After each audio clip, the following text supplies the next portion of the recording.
Hey guys, so quickly, I'm going to go over real quick snook and leaders, what leaders to use in what situations.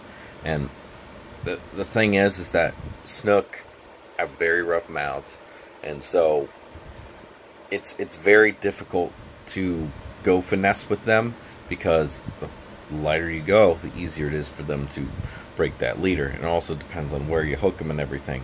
So if they swallow a bait pretty good, and you got a 20-pound leader because you're trying to go ultra finesse with them, the chances of you actually landing that fish are drastically slimmer than if you were to use a 30 or 40-pound leader. And especially like instances on the beach, I don't go any lower than 30 because for snook at all, because 30 can get the job done. If you let that fish fight for a while, it's going to break you off most likely. But on the beach you need to go very finesse, just because they're spooky on the beach. When it comes to any sort of structure, 30, 40, and 50, or excuse me, 30, 40, and 60 is usually what I use. I'll go up to 80 if I'm on like bridges and I'm trying to be very, basically the very heavy stuff. I'll go up to 80, but I tend to stick, if it's structure, 40 to 80. Docks, even though that's structure, I'll stay in the I'll stay at about 40, 30 or 40. That's, it's gonna be, I'm still using artificial, so I'm still trying to trick them, but there's pilings and stuff like that. You need to put some force behind it to rip them out. So I'll stick 30 to 40 there, and then bridges I'll stick 60 to 80 usually.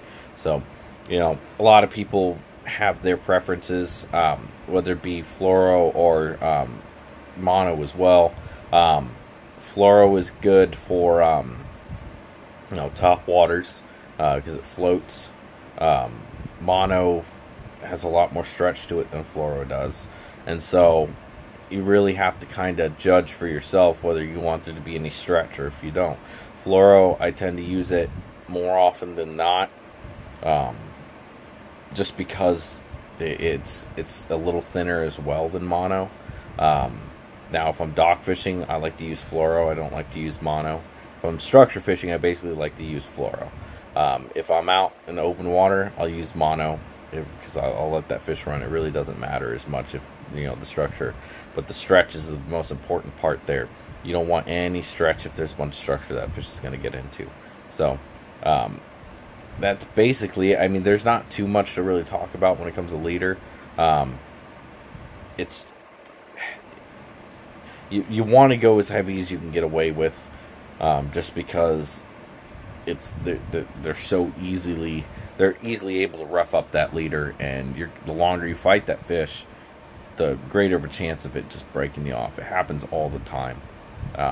I've broke off on 30 easily. I broke off on 80, like ridiculously easily. Just those big fish, if they get it, they swallow that bait just enough where their leader is the only thing touching their mouth, and they're shaking their head back and forth, they'll break through 80 very easily.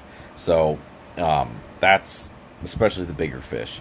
So that's kind of the way I look at it, is that yes, you might get less bites if you use a heavier leader, but if you hook up to that fish, the chances of it breaking off because of something as simple as your leader isn't heavy enough, it drastically decreases. So that's basically what I look at. I hope this was helpful. I know it's a short video, but I needed to come out with something because it's crunch time for the baby. So it's one of those things where the baby is going to hopefully be here Tuesday or Wednesday.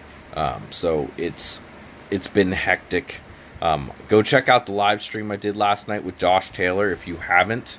That is up. I did one last week too, and Fridays we're going to start doing that. So I'm going to find a way to hopefully get it on my channel too, because the live streams are pretty sweet, and I like doing videos with him, and so we'll hopefully be doing a lot more of those, and every Friday is what we're going to try to do with those. So go check out Salty Scales, Josh Taylor's channel, and also go check out Chris's channel, Chris Canning.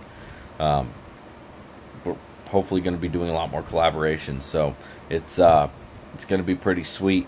But right now with the baby, I'm not going to be doing as much fishing as I'd like to, but I'm hopefully going to try to come out with a couple of videos a week of stuff like this. So if you guys want me to go over a certain subject, please comment, because I can do that. I'll be able to have the time at home to do that. I just won't have the time to go out and actually fish as much. So I'm also going to be doing some bait tutorials and stuff, and how I go about getting bait, because especially with commercial fishing, I'll show you guys how I go around getting the certain species that I need, you know, pinfish, greenbacks, all that. And so I'll be doing that pretty soon. But thank you guys for watching. Thanks for liking. Thanks for subscribing. And more content is coming. You know, it's going to be a little slow in these next couple weeks just because my baby. But at the same time, I'm going to try to do... just let me know if you guys really want me to do this. I'm going to do it anyway. So just let me know, because I'm going to be doing more vlogging with the baby. And so if it comes out to I can do like a daily vlog with the baby, it may not always be fishing related. So I might start trying to do that more of a daily life thing as well as fishing videos. So I'm going to start focusing on that a lot more too. So hopefully daily is going to be coming pretty soon, and it'll just be a different type of video. So if you guys are okay with that, please let me know, because I mean, I'll do it. And I got a lot of stuff coming up, so I'm going to be busy. So daily is definitely, there's definitely going to be content in that. It just may not be fishing. So let me know what you think. Let me know how you feel about that, and I'll do my best, because you know, you guys want to see what you want to see, and I'll try my best to come out with that. So thank you for watching. Thank you for subscribing. Like, hit the bell for notifications, all that good stuff. So anyway, thanks guys, and we'll have a good one.